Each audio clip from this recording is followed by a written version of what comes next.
আসসালামু আলাইকুম প্রিয় দর্শক মণ্ডলী। বাড়ি এক লতির যে সাইজগুলি দেখেন, এই যে আমরা লতি জমি থেকে কাটা হচ্ছে। প্রতিটি গাছে কি সুন্দর লতি বের হয়েছে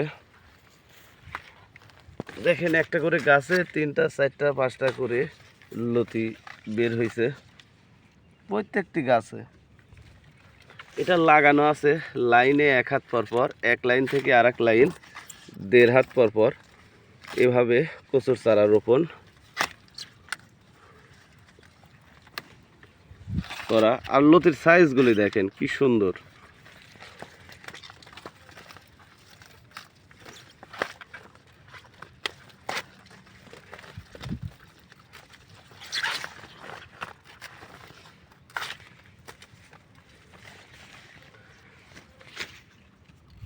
আপনারা নিচু জমিতে লতিরাজ কচু চাষাবাদ করবেন। নিচু জমিতে লতিরাজ কচু চাষ করলে ভালো একটা বেনিফিট পাবেন।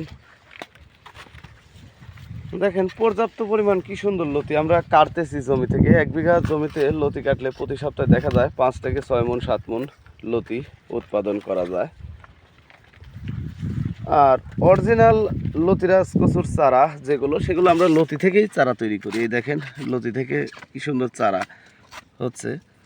আর এই চারাগুলি আমরা 2 টাকা পিস মূল্যে বাংলাদেশের প্রতিটি জেলায় সেল দিয়ে থাকি। আপনারা যদি লতিরাজ কচুর চারা সংরক্ষণ করতে চান তাহলে আমাদের সাথে যোগাযোগ করতে পারেন।